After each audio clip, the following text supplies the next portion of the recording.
Hi guys. Hey, listen, obviously there's been an overwhelming response to this, and there's another room with a live feed, and we're just making sure that the audio works in there. So we're probably 2 to 5 minutes out from getting the program going, so I appreciate everybody's patience. Obviously sorry, but we want to make sure that everybody can hear the presentation, hear from Erin, and hear from Michael, and hear from Tom. So it's 2 to 5 minutes. As soon as we get the audio working in there, we'll let everybody know we'll start the program. So thanks for your patience.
my footage back. It's horrible work for this I couldn't make it past that. Some people have that skill and can bring it to some people. I kind of like it sometimes. You get in the zen mode of editing. A little bit, yeah. Oh, look at that. She works for NBC out of New York City. Oh, okay. See, we know we know one of the New York people, but not a ton of them. Are you ready? I know. I was going to find some of the pictures she took. Sorry. But that's all right. You ready? Just let me know. Yeah, we were worried about how we were going to find people, and then they placed you right behind us. So it happens. I walk into this stuff. It's crazy. All right, we're good? Okay, super easy first question. First name, last name, and how to spell it. Bob Schmetzer. SCHMETZER. And you can spell Bob backwards and still get it right. All right. And so can you tell us, where are you from and what brings you here today? Okay, I'm from a small borough in Pennsylvania called South Heights. It's in Beaver County, which is adjacent to right here. And what are your top concerns right now when you look at this train road? Yeah, I live in a community, on a river community that has train tracks, CSX, going right past my house, and right across the river is Norfolk and Southern. And right down the road is a place called Conway Yards, which is the big interchange between New York and Chicago, to where they shuffle all the trains around and get them to go where they're supposed to go. This particular train was on its way to Conway Yards. In Conway Yards is hundreds and hundreds of bomb trains. These train cars that are full of volatile organic chemicals that will explode and burn, and it didn't matter what side of the river these trains would wreck on, I would have to evacuate. So I want to see what the lawyers have to say, since they've experienced many of these things, starting with out in California with poisoning the water systems. This is huge. You cannot destroy an aquifer and save a town. You have to buy the town out. Sort of like Centralia, where the underground coal vein fire was going, and they had to come in and buy the whole town up because you can't sell your property and you can't live there. So what's the result? You have to do something that makes a difference. And the Washington Post actually just came out with an article today citing, I believe it was Texas A&M, showing that there were still some toxins in the air that were of concern, about 9 different ones. I mean, what does that make you think of when you hear, okay, the EPA is telling us this is safe, and now there's these private research facilities, and schools who are saying, well, hold on, we don't know if it's safe. Right. I've been watching a lot of the documentation from where people were coming in and giving testimony to the state and federal government. And I just saw one this morning that was really an eye-opener. It was a fella had a red truck, and it snowed that night, and it looked like ice. But he said, no, this is not ice. Look, it's the clear coat on his paint from the acid rain that came out of here. He lives in a town just next to here. So when all of this smoke went up and hit that first layer and went out for miles, and now they're saying it goes out 30 miles diameter, which would be 60 miles, 30 miles radius, 60 miles diameter. This guy was picking off clear coat off of the paint on his car. When you paint your car, and then they have a clear coat that goes on it. He said, that's not ice. Look, and he was showing me. It's on my phone. So for you, what would you say your biggest concerns are? My skin falling off from acid rain. No, really, it gets into the drinking water. It gets into your eyes. I've been having, it felt like a sty in my eye, but there was no sty. You know how that you get that burning sensation? I've had that ever since this thing happened. And I live, within the 30-mile range.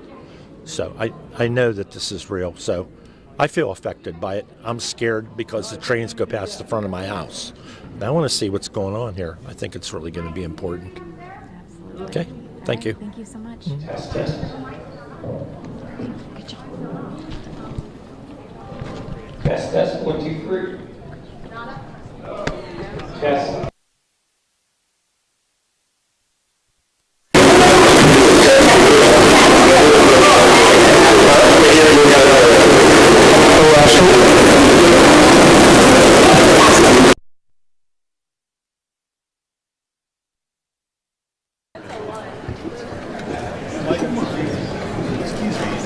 I'm hearing it now, but I'm on mic. Yeah, can I take a picture of this? I just wanted to know that I heard. What else?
So obviously there are lots of people that are listening in the other room, and a lot of them are Zoom media when they're plugged in, but they're not plugged into this mic. So in 2 minutes, that everybody in the media is working, we're going to go with this mic and get everything going. So we're working on the issues, and I'm sorry again for the delay.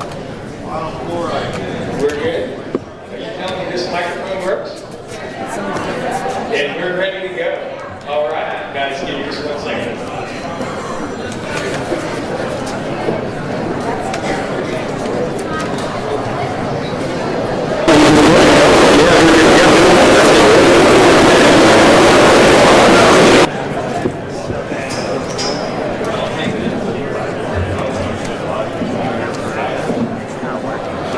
Good evening. Good evening, everybody. Thank you all for coming out tonight. I'm Tom Bevan. I'm a lawyer with the Bevan Associates law firm. We're an Ohio law firm located just outside of Akron. We're about 70 miles from here. And we've really had the passion for the last 40 years at my firm for helping people like you that have played by the rules but have been harmed by corporations that don't play by the rules. We've represented people across the state of Ohio. We've represented a lot of people right here in Columbiana County who are exposed to toxic substances such as asbestos and benzene and vinyl chloride. And I got to tell you, I'm just as mad about what happened here as everyone in this room. To happen in a place that's so close to where I live and where I've represented so many people is personally very upsetting to me. Not long before the derailment, the train derailment here, that Norfolk and Southern train passed about a half mile from my house. And it passed through hundreds of towns across our state. And what happened here could have happened in any one of those locations. My associate attorney, Josh Brenda, has family that lives here in Columbiana County, and I'm sure they're being affected by this.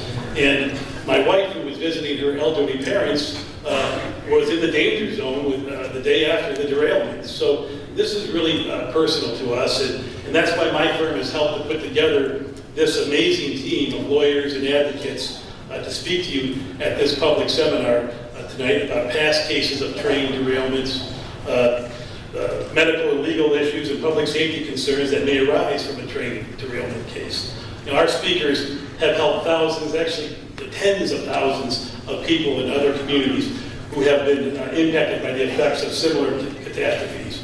And we're happy that you all came out here tonight. to learn more about what you can do to protect yourselves following this disaster. I'm sure there's not a person here that wouldn't rather be somewhere tonight, but we appreciate you coming out here to listen to the speakers that we've assembled for you. Now, before I turn things over to our speakers, I've got to go over a basic ground rule. And I mentioned earlier about playing by the rules. Well, we as lawyers, we have rules that we have to follow, and we're going to follow them tonight. You know, our rules are created by the Ohio Supreme Court, and they tell us that we're permitted to hold a legal seminar to the public like this, but unfortunately they won't let us answer your individual questions tonight or meet with you one-on-one. We can do that another time if you reach out to us. And so we urge you to feel free to contact us for a consultation, an individual consultation. There's a packet of information there about our team, and it has our contact information, which is through this website, eastpalestinejustice.com. So please reach out to us. Please get one of these if you haven't gotten one already. They're laying around out there, and help yourself to those, and reach out to us if you have questions or want to contact us directly. Again, we're not allowed to do it tonight based on the rules set up by the Ohio Supreme Court. So now I want to, and I also want to mention, if you feel obliged to mention, that you're certainly free to contact any other lawyer of your choosing as well. The fact that you're here doesn't mean that you can only contact us. So now I want to introduce to you one of the people fighting for the people of this community in this effort, Erin Brockovich. You've probably seen her on TV demanding answers from companies and from the government in matters such as this. So I'm so happy she could be here to address all of us tonight. And I present to you environmental advocate Erin Brockovich.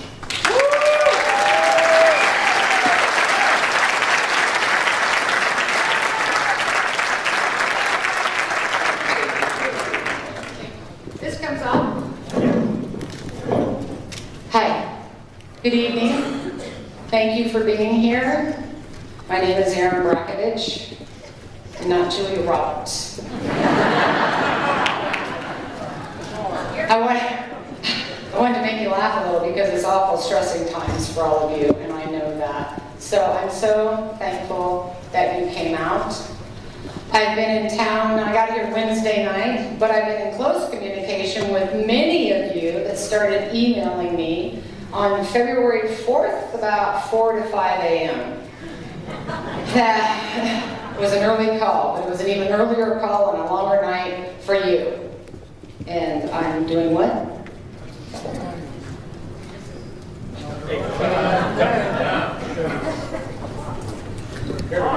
We're going to leave the mics alone. We're going to work off this. I'm back. Okay.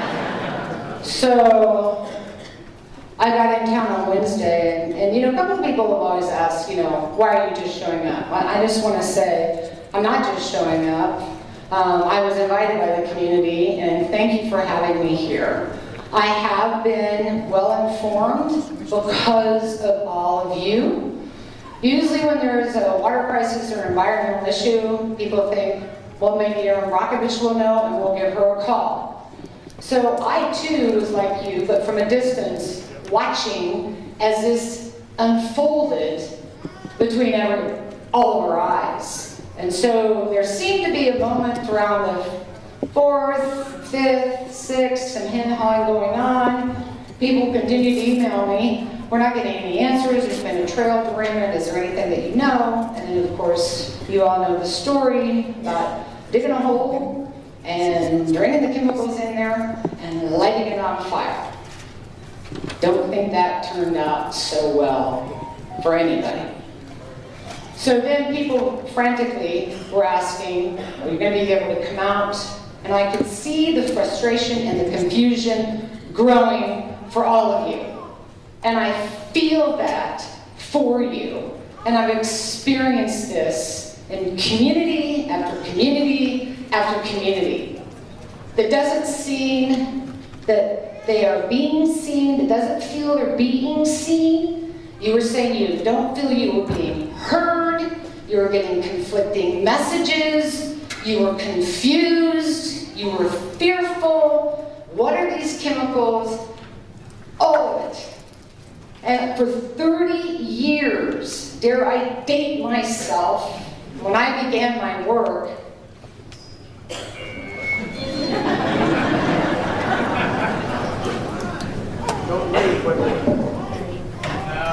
sorry.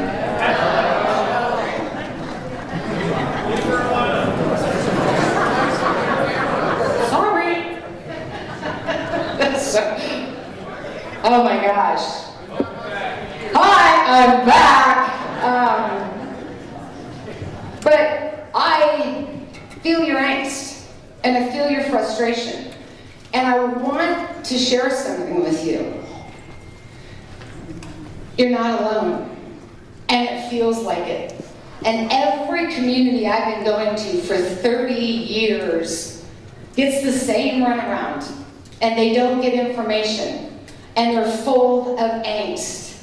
And I can't tell you how many communities feel that these moments are the biggest gaslight of their life. Because you experienced it. You have symptoms.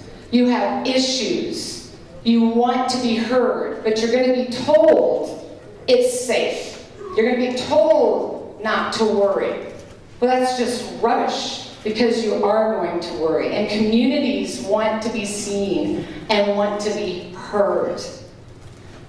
I've never seen anything in 30 years like this and the situation happening in East Palestine.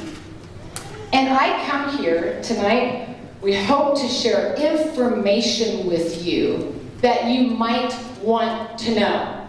I've learned in communities over and over and over again, they can handle the truth, whether it scares them or they don't want to hear it, but what they can't handle is a mistruth, being misled, and a lie.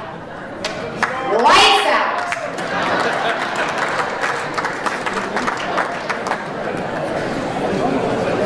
That's how we feel, in the dark.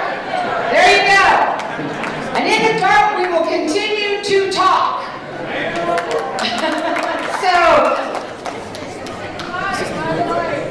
By the light. Woo! By the light.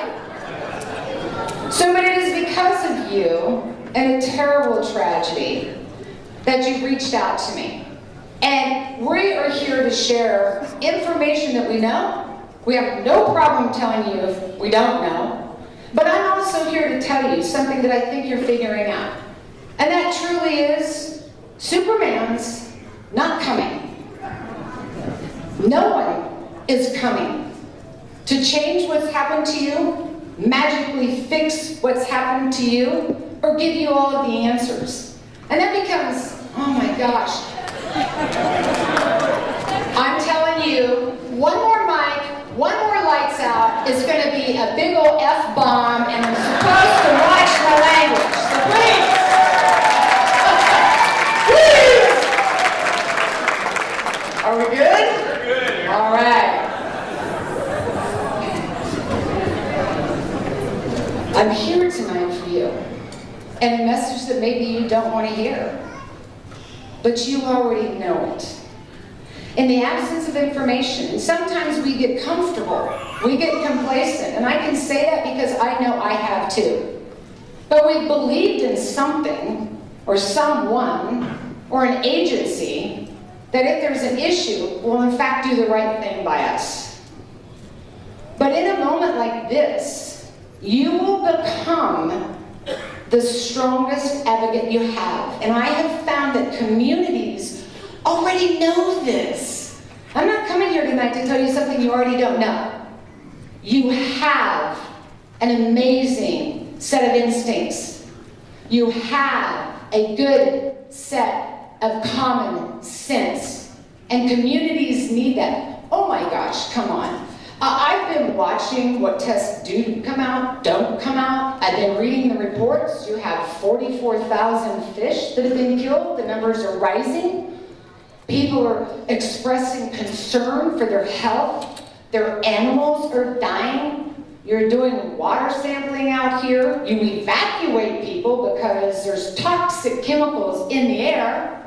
Then everybody comes home, and they're told it's all safe, but then you tell them don't drink the water, then you tell them to drink the water. It creates a lot of confusion.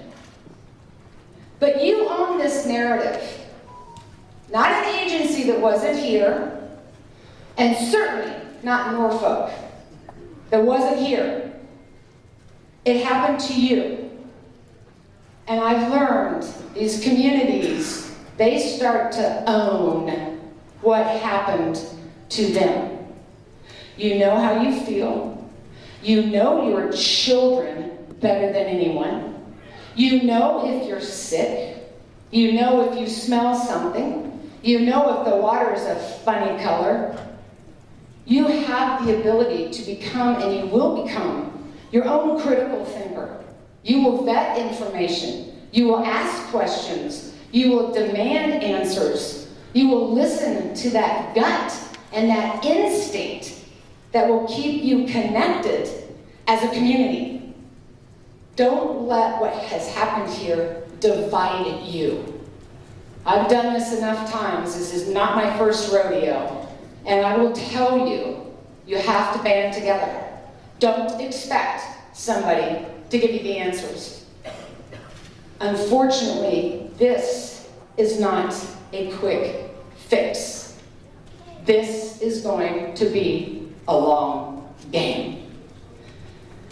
I want to share with you how many people are in support of you and introduced to you.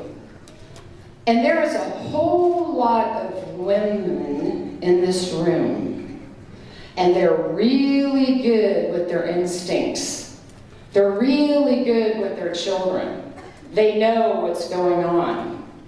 And when these moms get together, and these moms in these communities join with each other, and you start getting 50 and 100,000 pissed off moms together, I'm telling you right now, things change. Things start to happen. And I want to share with you tonight that the moms of Flint, Michigan, who went through so much, came all the way here tonight to help the moms of East Palestine organize. And so Melissa Mays, will you all stand up? Are here tonight from Flint in support of you.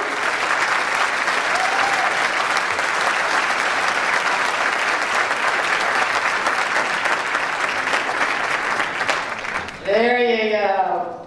So they wanted to be here and meet all of you. And Melissa, we definitely want you to, okay, now that was my bad.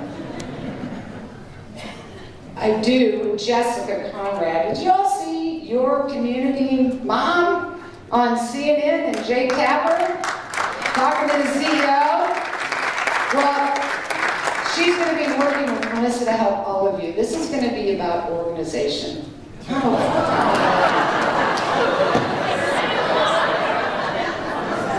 Children in the room.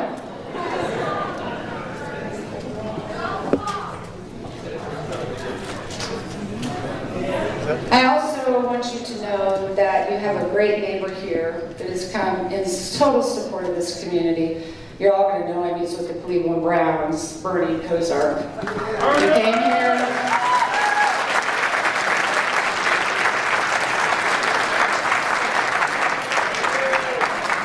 There he is, way back.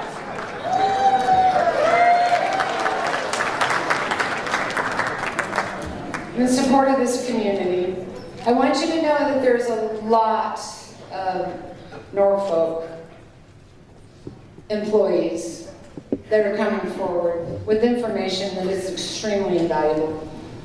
And the Railroad Workers United wants to say they condemn what's happened, and they are coming out in support of you about what they know and who should be accountable for this incident and how it happened. So my biggest message, and I would stay here all night and talk with you, but I'm afraid a mic is going to go off again, or the lights are going to go off again.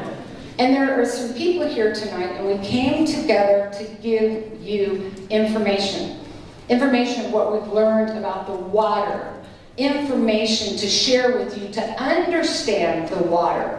Look, I've seen the videos where they drank the water, the city water, and everything was safe. It's hard for you all to believe that when the day before it wasn't, and the next day it is. But please understand, in that moment, it might have been safe. But tomorrow, that might not be the circumstance. And this is what we've learned over and over again. These chemicals take time to move in the water. You're going to need medical water monitoring, groundwater monitoring. People on well water, you really need to be on alert. They're going to need to implement soil vapor intrusion modeling. Believe us, it's coming. You have a high water table, you've got volatile organics on the top. As it moves underneath homes, it can vaporize. You need to be vigilant, you need to journal, you need to document information. So I won't be talking all night because we want you to get information that you can take home so you're better informed, so you have a better understanding. We're not going to have all the answers for you, but we're going to provide information about what your legal rights are or aren't, what you need to do. Information. Water, these types of environmental contaminations aren't just a soundbite for a news story. It's an actual story. Oh my God! Okay. Thank you. I'll keep talking and I'll ignore that.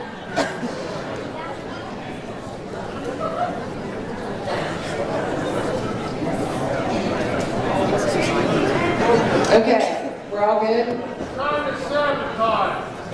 Sabotage. Could be. Okay, but I'm going to keep talking. No, I'm not going to pay attention to the lights. So, I'm going to be introducing somebody here, and look, this is not the last time I'm going to be here. And I'm so sorry for what has happened and all the confusion. But I do want to give you assurance that there is forward movement. But until you know all the information, all the facts, and some of the things you might hear tonight are going to scare you. But I have learned, and communities know, give me that worst case scenario. Because if I don't know what that is, I can't make plans, and I can't be prepared, and I can't protect myself in the absence of an agency or a company doing the right thing by you and your family. So with that, something very simple that I have heard from you, I have been emailed by you, and that is, you are now the eyes and the ears. This is what's happened to you. It will be your narrative. And don't let anyone knock you off that game of what in fact has happened to you. I'll never forget when I started in Hinckley, and it actually happened to me here. Actually, it happens to me all the time. Hey, why are you here? You're not a doctor, you're not a lawyer, you're not a scientist, so what would you know? Go away. Well, I'll tell you, that happened to me 31 years old in East California, and I was stunned. And I said, let me tell you something right now. I don't have to be any of that. To be a human and to tell you those three-headed frogs and that green water is messed up, and I'm saying something. And every one of you in this room knows what happens, knows what you experienced, knows what you've gone through. You understand the fear. And don't let anyone else tell you what happened to you or how you feel, in fact, didn't happen. And that's concerning me here. All of a sudden, it's all safe. We're all done with this, and everyone moves on. And then the community becomes forgotten. In Hinckley, California, and I started that case in 1991, that contaminant hit their aquifer in 1958. It is still contaminated today. PG&E has had to buy up everybody off of their land, and they are still under another 50-year cleanup. In Flint, Michigan. Was that 5 years ago, Melissa? 6? 9. Almost. Still today, they are still fighting for information. They're still fighting to get service lines in, and people are still drinking water contaminated with lead. We still see ongoing effects from the BP oil spill. In Leroy, New York, where they had a train derailment decades ago. We were up there about 8 years ago. A group of the girls are getting sick. And we find out, still, the groundwater and the well water is contaminated today. There's a moment here for this community and for all of us, and it's a teaching moment. We cannot afford, agency or company, to continue to kick the can down the line and ignore a deeper issue that's going on. We've got failing infrastructure, companies with poor corporate models that cut maintenance, that put all of us at risk, and continue to just think once we poison a community, it's just going to magically go away. We often find out 5 and 10 years down the road after you were told it was safe. Oh, oops, Houston, we have a problem. There is actually a moment here with this community rising up, and you have been, that we can take a different turn, a different track, if you will, a better message, and start dealing with our environmental issues, start dealing with our failing infrastructure, start giving information to people so we can better protect our health. Oh, look, I was born and raised in Lawrence, Kansas. I feel like I am at home, and I mean that. And what I was brought up to believe, and what I know, and that I know you know. The greatest gifts we have, and we can have all the political argument you want, but for every one of us, it is our water, it is our land to grow our food, it is our health, and it is us and we, the people. Please be vigilant. Hold your ground. We're going to give you as much information as we can. And like I said, some of it you might not want to hear. It might surprise you. It could scare you. But now you can know more, so you're prepared better, so you can plan better as we move forward. Because nobody, even us, is not going to have every answer for you today. Know that you are in a long game. There's not going to be a short fix or a sweet answer. But the hope will be that this community, like I've seen others across this country over and over again, are going to stick together, you're going to band together, you're going to protect each other, you'll be the citizen science, nobody knows you better than you, you're going to hold to those instincts, you know what's happened, and you will continue to speak up and rise up. That's how things will change. So with that, I will be quiet for now, and I'm going to have Michael Watts come out. Michael Watts I've known for quite a few years. We've worked on the fires. He's somebody that cares. He's awfully smart, but has about, did you say, 160 slides of information that he'd like to share with you tonight. So thank you for your time. I'm sorry about the lights, sorry about the mic drops, but here we are, and everybody please, this is Michael Watts.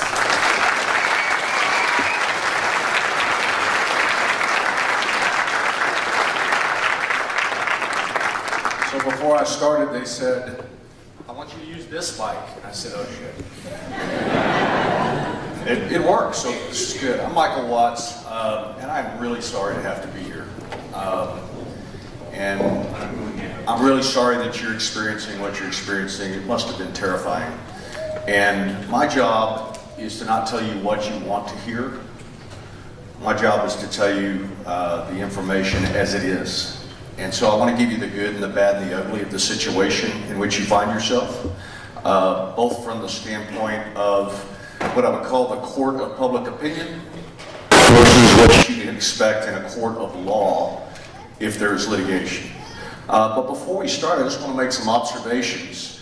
The hazard of train derailments, while it may be new to this community, it is not a new phenomenon. It's been happening for well over a century. This hazard is the direct result of maintenance choices and inspection choices and dollars to fund maintenance and inspection, or dollars withheld to fund maintenance and inspection so that you can pay corporate compensation to your executives, buy back stock, and the like.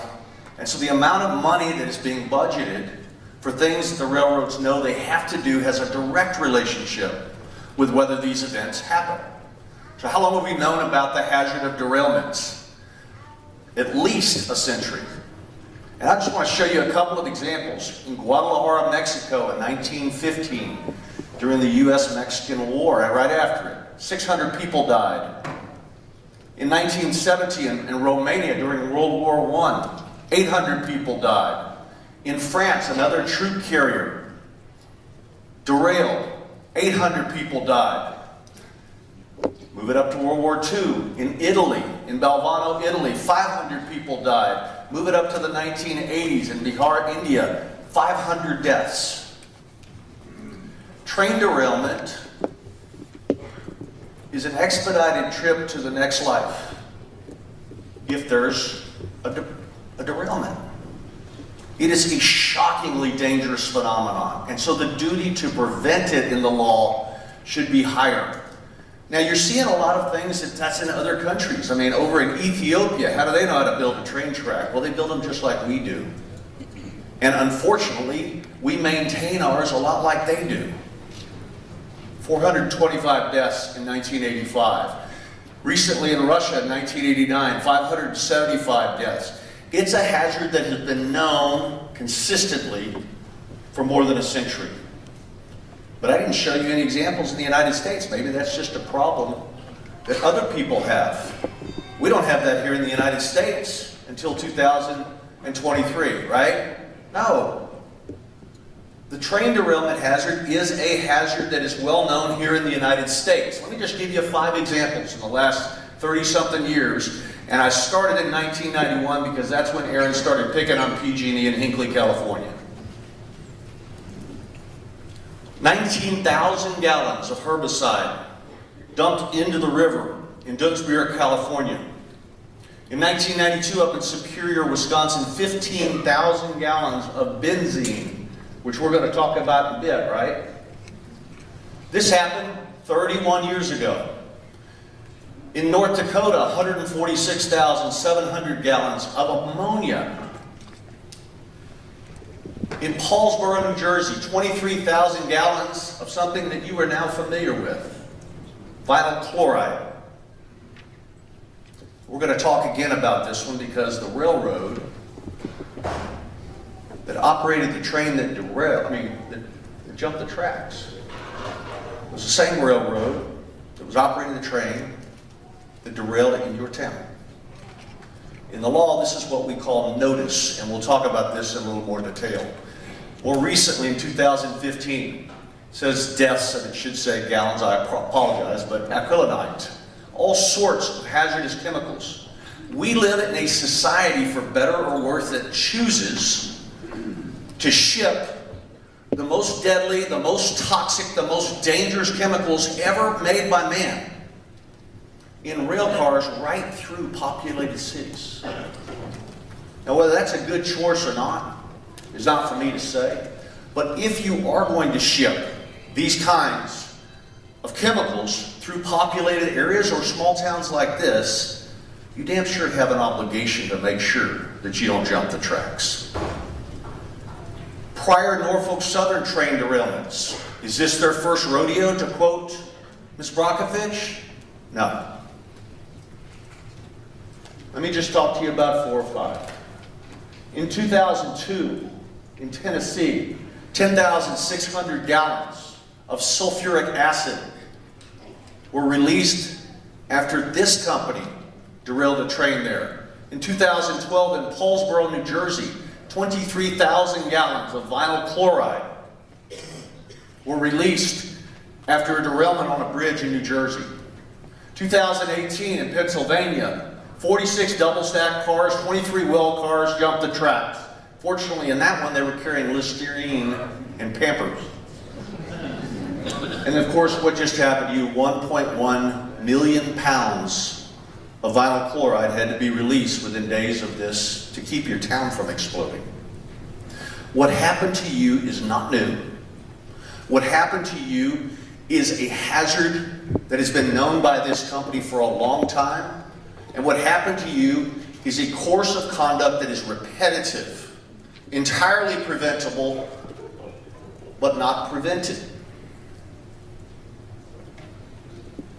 I asked the question to my staff in preparing for this, has anyone ever died from a train derailment? In Norfolk Southern's prior train derailments, and one of my law geeks went on something called Westlaw. It's like Google for lawyers. And we looked up all the cases involving Norfolk Southern that were reported, a bunch of cases in all jurisdictions, 623 derailments, made it to the appellate courts. And then of all those 623, we were looking for experts, and we looked at all that. But one thing that we did find in looking and reading all these cases, and I've read every one of them, is this.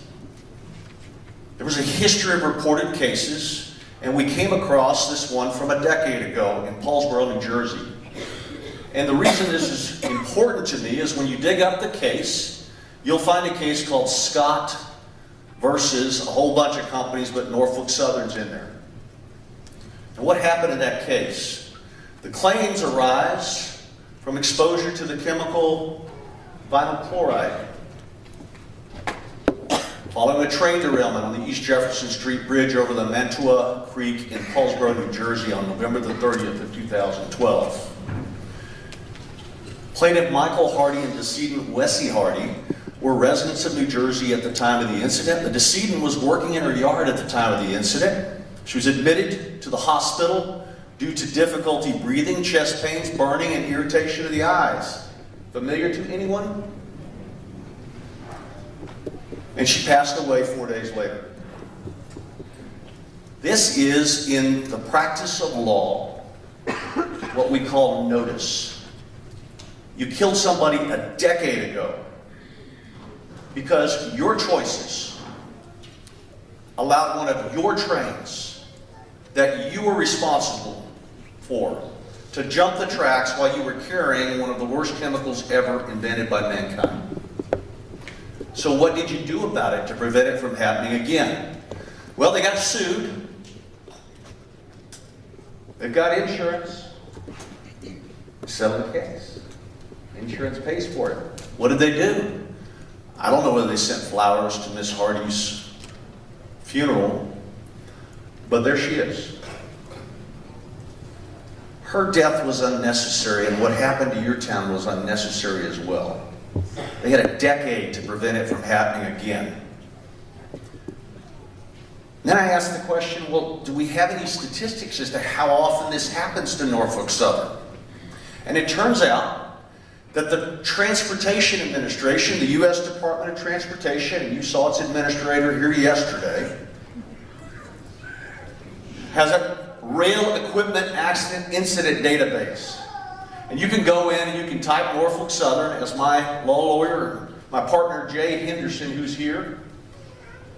And one of these things, you just look for 20 years, from 2003 to 2022, and it says that Norfolk Southern reported 3,397 events that were classified as a derailment.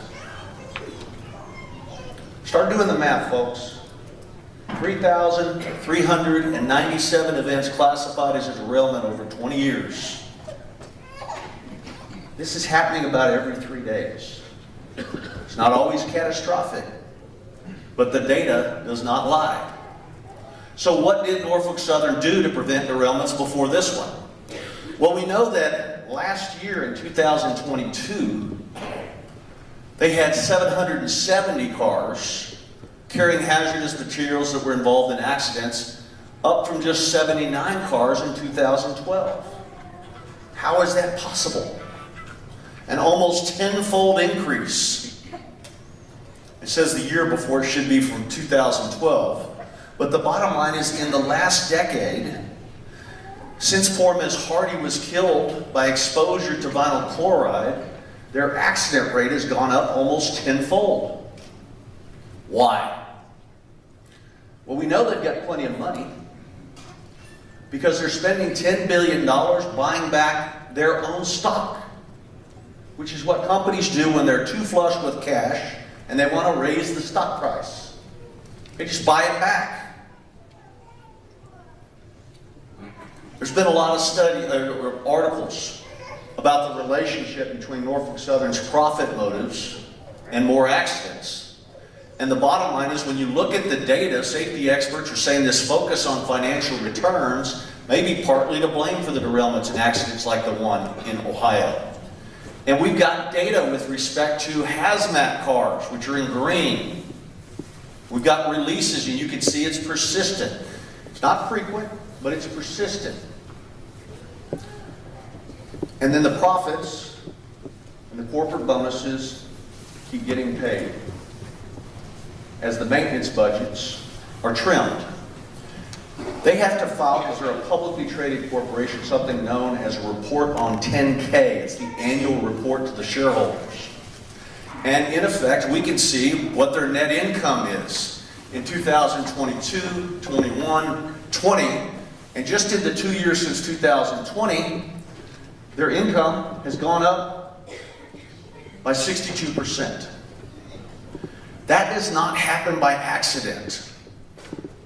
That is a function of corporate planning at the highest levels of the company. How much they're going to spend on maintenance, how much they're going to spend on inspections, how much they're going to spend on technology, or not. They saved enough money to buy back $10 billion of their own stock recently. So what happened on February the 3rd of 2023? You know, I drove to Canton to meet with some lawyers on this earlier today, and we came through the town of Salem, Ohio. You know where it is. It's not far from where this derailment was, but it's plenty up the track.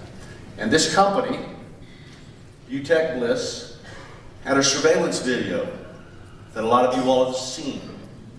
And I'm not playing the videos because they tend to eat it up, but you can see flames as this car number 23 is going by. And so the bottom line is that we start to see those flames well before this ever comes into your town. And you might have the question, what the hell is a train doing on fire? Fires on trains happen. It was the result of a hot axle and plastic pellets in the rail car, says Ms. Henley, who is the chair of the NTSB, who in my view is to be congratulated for getting a preliminary report out within 3 weeks so we know what the heck was going on. So you have the fire. There it is. Make it a little bigger and fuzzier. There it is. Miles up the track. Now, I know every little boy wanted to be a train conductor, but as an old man, I am confused how it is in 2023 technology that the crew could go mile after mile after mile without knowing that one of its cars is on fire. And we'll have to talk about that.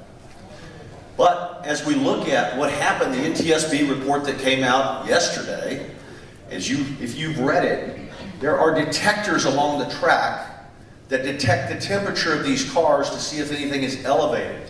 And we can see that at milepost 79.9, the suspect bearing from the 23rd car had a recorded temperature 38 degrees above ambient temperature. And then at 69.01, it was 103 degrees Fahrenheit over ambient temperature. And then finally, 253 degrees before somebody told them with an alarm, it's time to stop the train. Leading to the very obvious question, is that a good thing to be 103 degrees above ambient temperature without an alarm? But they set the alarm at 117, so the crew never got a warning until the third heat indicator had it at 253. So the wayside defect detector, or the hot bearing detector, transmitted a critical audible alarm message instructing the crew to slow down and to stop the train to inspect the hot axle. So we still have time to prevent what's happened to you. But now we got another problem on the way to the play. Another maintenance issue.